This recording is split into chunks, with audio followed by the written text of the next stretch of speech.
This is Kimberly Rice, and you are tuned into the Secret Sauce Marketing Tasting Show, the groundbreaking podcast for business bosses, professional women, and anyone who is hungry to learn how to create the career, business, and life of their dreams by charting their own course.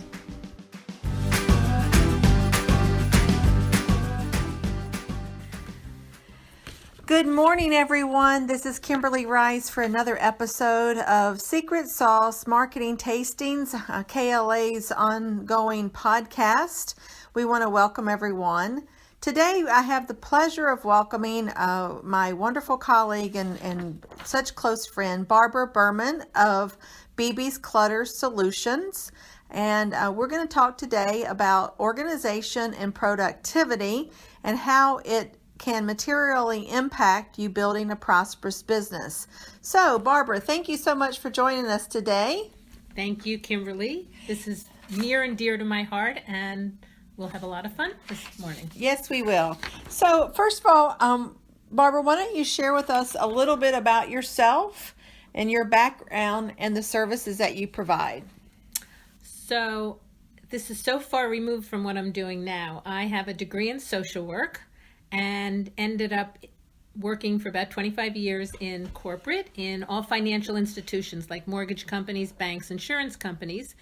And when I worked in corporate, I was able to do a lot of process improvements, project management, service delivery. So when I went off on my own, I was able to marry my people skills from a social work and my corporate skills so that families, individuals, businesses could lead a more productive and a fun life. Wonderful. And so you certainly have a lot of experience to draw on in the corporate workplace of how organization and productivity can materially impact leaders, employees, business owners, etc. Oh, absolutely. And even though a lot of my work is done residences, I also work in home offices, and I've worked in corporate offices. And to me, productivity and efficiency is one of the most important things to being able to make a profit. So in our world, in the professional services market and marketplace, much of what our clients are involved in is leveraging their intellectual capital, basically what they know and the expertise that they've developed up to that point, and to create a work product. And up until, I would say, the last 5 to 7, 10 years maybe, it's been very paper heavy, generating a lot of paperwork. Some firms have taken the innovative approach, which is really not innovative anymore, to go paper free and scanning documents, etc. But share with us a little bit about, how you leverage your expertise in supporting and advocating for business owners and professionals to build and maintain systems that will help them be more productive and decrease the paper/clutter in their immediate work environment. That's a really interesting question, Kimberly, because I work with people who love paper. And I work with people who love digital, and the nice thing about digital is that you don't have all that paper around, but then now you've got digital clutter. So to me, it's almost a moot point whether you want to work with paper or you want to work digitally, because if you don't have a process or procedure in place, it doesn't matter. And I'm going to use this example because this is what happened when I was in a project management group when I worked for a bank. They gave us Microsoft Project, which is just a tool to track your project deliverables. And all of a sudden somebody said to me, well, you're a project manager now.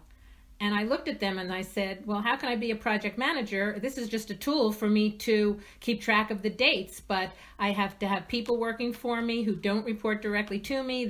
They report to other people, and project management or anything that we're talking about needs a process to to do any of this kind of work. And if you don't have any kind of a process in place, then things are just going to get lost. And that's so true. And I think I see our clients, and when I was in house, also, it's just a way of paper um, piling up right behind, right around you, and you don't take the time, and it's not really a time thing. I don't think it's you don't have a system. You don't have a You system, don't so have a everything ends system. up on the floor or your in bin, your email. You don't have whatever. Years ago, we had file systems and we made up file folders. So we can do the same, and I'm not trying to minimize any of this, but you can do the same on your computer. Make up file folders. I mean, that's the only way that I know that I can find things. And I'm going to give a really funny example, which I've given again. It doesn't matter what I can give you suggestions. I can help you come up with a process. We can develop it together. But what works for me may not work for you, but we can develop something together. So I had a client that we were developing a file system for, and at first she thought it was and she was a paper person. So we developed a file system and we labeled the files. We had like a little table of contents so she could figure out where the files were. And that did not work for her. For some odd reason, she could not figure out where to file stuff.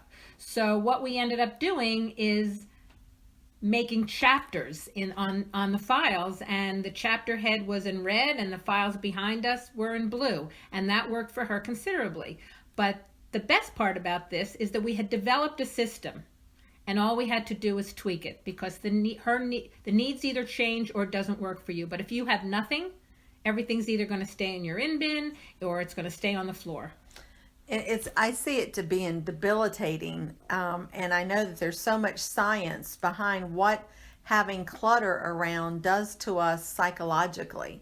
So stressful, because you, first of all, you think you know where. How many people say they have, oh, I know I can find that in any pile. And I've been in offices where the piles are 6 to 12 inches high. Now, how can you find something in a pile like that? You spend half your time looking for that. So you've lost productivity. Let's say you're looking for a bill. Let's use that example. Or you're an accounts payable or receivable for a business, and you need to pay a bill, and you know that it's someplace and you have it, and there's no system set up. So now you've spent an hour or two looking for the bill, and then now you have to pay it. Now, I don't care whether you pay it online or you want to write a check, but you're spending all this extra time because you don't know where it is. But you think you do because you put it there 3 days ago. And I see this, it's interesting in our work and working with primarily law firms and lawyers. It seems that there are certain areas of practice, lawyers in certain areas of practice that have it rougher than in others. And oftentimes, folks in professional services, particularly lawyers, they have the Pendulex file, or what do they call them, the red wells, lining the walls of their office. Rather than having file cabinets or some type of file system to organize those so they can access them. And then depending on areas of practice, you have to, if you work for governments, municipalities, state, federal, you have to keep certain types of records for certain numbers of years. But I believe that many of those government agencies are now accepting digital scanned versions with digital signatures. So you don't have to necessarily keep originals with original signatures on everything. So that's one thing that I would suggest to our readers, to just, to do a little due diligence of what can and cannot be saved digitally, which, can go a long way in reducing the paper. So Barbara, share with us some of the top things that your prospective clients, whether they be business owners or homeowners or others, should know about you and the greatest benefits of your services. To me, being organized is a way of life. Kind of like when people say they're going on a diet. Are they really going on a diet? They just know they have to make changes and they just need to eat more healthy. And I can't imagine any life being disorganized, although thankfully my clients are, because then I can run a business. But it just becomes part of your persona that when you take something out, whether you're at home and you're taking out placemats, or you're in your office and you're taking out a file, that you have a home to put the file in. And when I start working with my clients, we need to come up with a goal of what do you want to organize. If you don't have a goal and you don't know what you want to do, then how are you going to be able to achieve anything? So what would you say to the client who says, yeah, I know my office is messy. I just don't have time. I have all good intentions.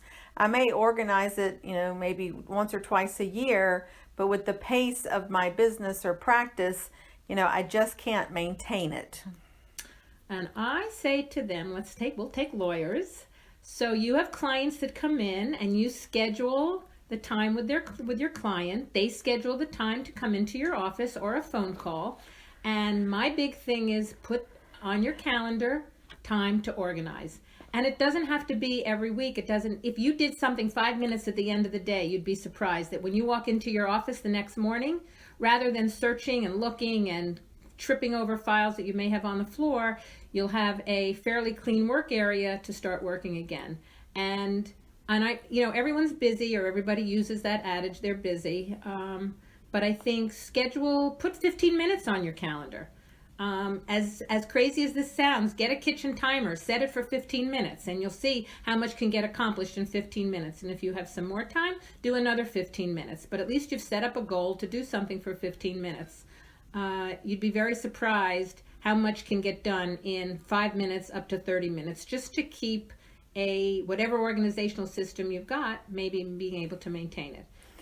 And the other thing is that I have clients that their maintenance skill, even though I try to transfer all my skills to them, if their maintenance skills aren't good, then we can have maintenance together. And at least that would keep you on track, and you're not spending all your time looking for things. Those are very, very good points. I am also very organized. I was reared by a very strict mother and required to be organized.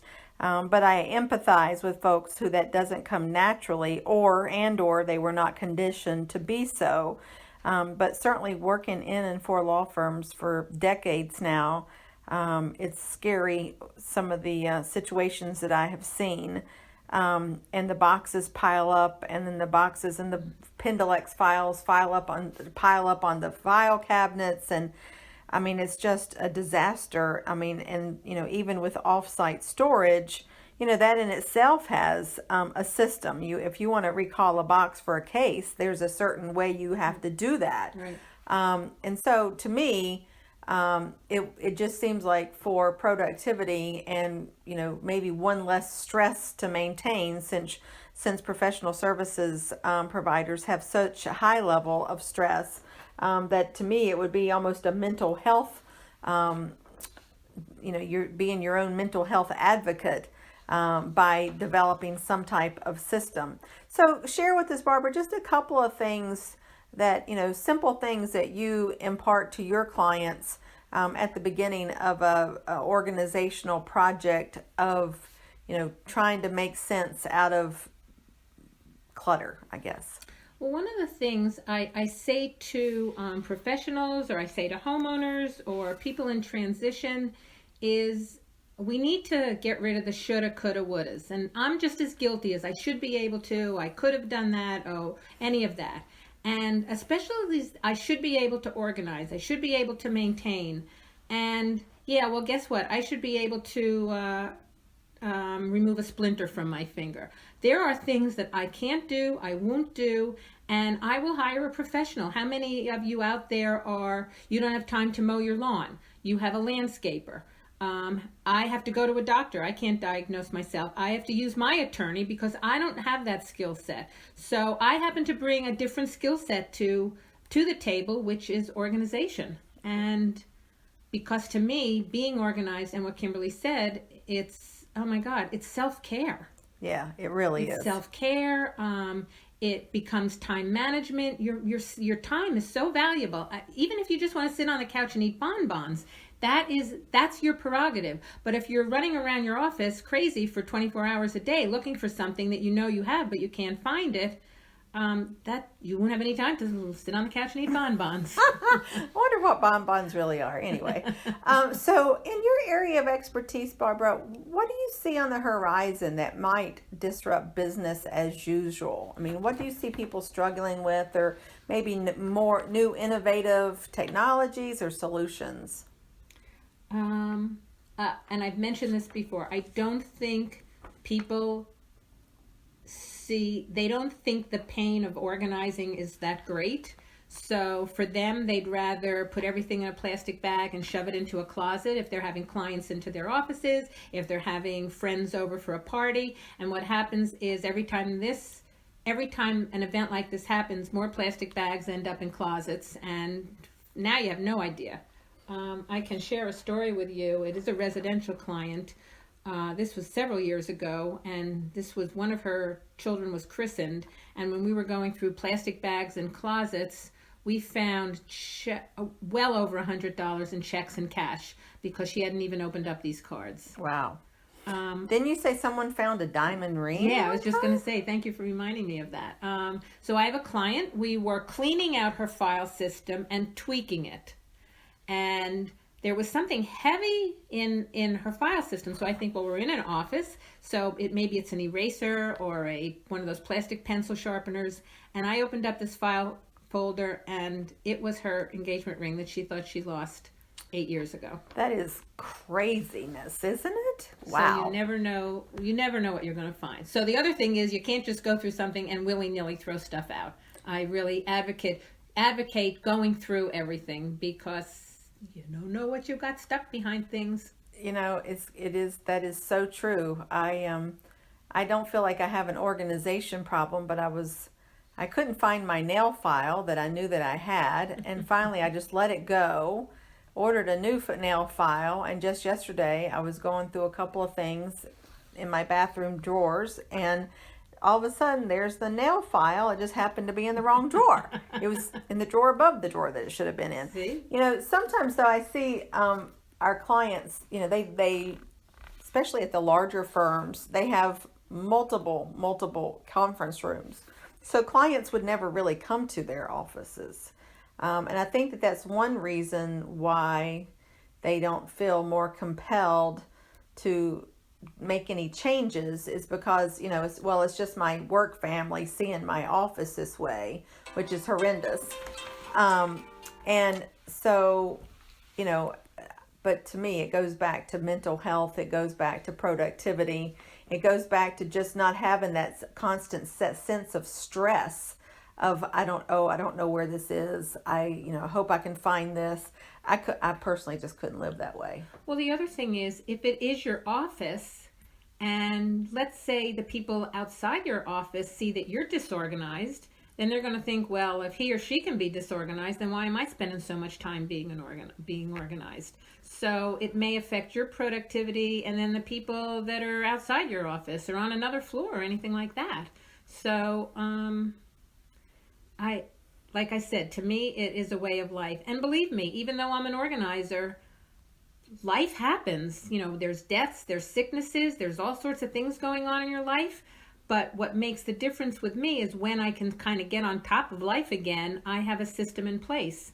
And needs change throughout the year. So this is what my recommendation is: after you've paid your taxes, you know, giving government all your money, after April 15th, go through your filing system, digitally or paper. It's just the process. It's whatever works for you. Go through this, get rid of files, tweak the system if you have to. And I've done that several times, just because my life changes and everybody's life changes.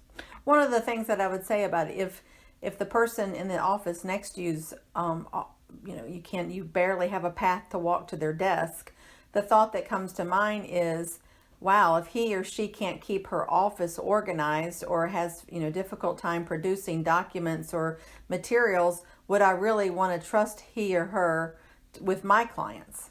Right. Are they really providing the best service if they can't keep themselves in order? That would be what I would think. Me too. I would be a little bit hesitant to introduce, make a referral to my colleague because that they're these are the same type of people that show up late to phone calls or blow off meetings because they can't even command their calendar. Which is huge. Time management is huge. I mean, how many times have you gone to any professional offices? I mean, I was just at Penn's Travel Center yesterday. My appointment was at 11 o'clock. I was told to come 15 minutes early. I got there way in advance because of the traveling. And I had to wait a whole half hour for them. And things come up. I get it. But everybody's time is valuable these days. And you've worked in corporate in a whole breadth of other services. What should individuals focus on in your view with connection to being organized and productivity on how to build and grow a prosperous business? So in my line of work, we have a national organization that's called it's NAPO, which stands for National Organization of Productivity and Organizing Professionals. I also belong to the Greater Philadelphia chapter, which encompasses Pennsylvania, New Jersey, and Delaware. And I have 4,000 other people all around the country and the world to bounce ideas off of if I am stumbling with something. I also think that for any profession, and especially for organizers, anybody can kind of hang a shingle. Like, I'm certified. I had to take a test. I have to keep up my certification. I have to take classes. But anybody really can hang a shingle. And what is the benefit of they're not getting any benefit of being educated or anything like that. It's easy you might say that you're really good at organizing, but the other part of it is being able to run a business. So when you know how to run a business and you're working with other business professionals, you can understand what they're going through as well. I think, particularly being a business owner, I mean, I worked in-house as an employee for 23 years, and that was great. And I saw a lot in law firms and banks. But then being a business owner, particularly an entrepreneur, solo proprietor, now a certified women-owned business, there's really nothing that prepared me for that. And I don't really think that there's anything that can prepare you. I would agree. Because running a business is very, very different than being in a business. And so the point being that, if anyone's in the profession, whether it's a lawyer or a certified organizer or a legal marketer, we all have professional associations that we can grow, not only to learn, but also to share and to and uplift others, because none of us is an island. And it's amazing, hopefully we all, I know I do, continue to learn every day from others. And of course, now with all of our technological solutions, there's all kinds of Facebook groups, LinkedIn groups, chat groups, etc., to share ideas, to share referrals and best practices. And I don't think that can ever be underestimated. So let me ask you, Barbara, I want to be sensitive to our time. You've offered a lot of great ideas. I think the main point being number one is to develop systems, recognize that, most people are not certified professional organizers, particularly those folks who have a tendency to want to hang on to things, and really need to bring about a sense of order, and the systems, and develop systems that they can live with and maintain. And I guess that's really the key point, because like you and I both, we develop plans, we develop processes, and then they all are for naught if they don't get followed and implemented. And so we believe deeply that it's an ongoing process, and the more that we can stay in touch with our clients to kind of coach them along the way, cheering them on the sidelines, the better probability for success. Totally agree with that. And if you can't maintain, then there's always help to help you maintain, so you're not back to where you can't even walk in your office again. So I'm sure many listeners can identify with what we're talking about today, about organization, professionally and personally, and productivity and time management. And there's so many systems that Barbara works with her clients on. So I want to make sure that our listeners have an easy way to connect with you, Barbara. So why don't you share with our listeners how folks can connect with you? All right. So my website is bb hyphen clutter hyphen solutions.com. My phone number is 856-912-0077. My email is info@bb-clutter-solutions.com. And I know everybody's saying, why do you still have those hyphens? Well, I've had them for 11 years and I'm a sentimentalist, so I can't part with my hyphens. I am on Facebook, I am on Twitter, I am on LinkedIn, and it's BB Organizes You. Awesome. And I know, just having worked with you for all these years, you have tons of resources on your digital assets. We call them social media channels, and your website, checklists, tip sheets, wonderful ideas. People can register to receive, your blog and your email and your e-newsletter on a regular basis. I can tell you from being a subscriber, Barbara Berman offers tremendous insight and very valuable tools that can help everyone with the caveat, and this is what we find in our own business, is as long as you're willing and committed to the process. Yeah, thank you, Kimberly, for bringing that up. I mean, besides needing to pay my bills and having to charge, the only other thing that I ask is thank you so much for that, is committing to the process. Because if you're not committed to the process, then it's never going to work. And it's really a waste of everyone's time. It is. Your time, your money, my time, everything. You're right. Thank you for that. Certainly. So I hope that this is a useful topic. I see everyone in my world with our clients, they struggle with this. We all struggle to get every single bit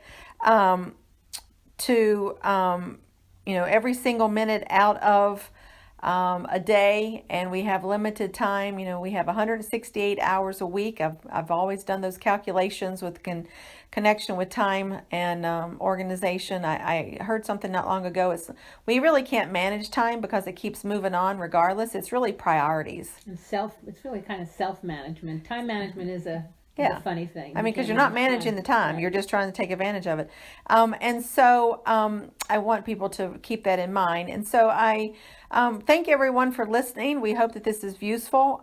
This is another episode of Secret Sauce Marketing Tastings, KLA's episodic podcast.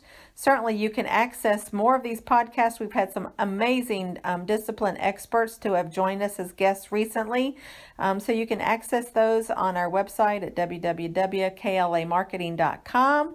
Of course, we encourage you to reach out if there's any way that we can help and uplift you and your business, whatever your challenge may be. My email is kimberly@klamarketing.net. And until next time, be organized, stay organized.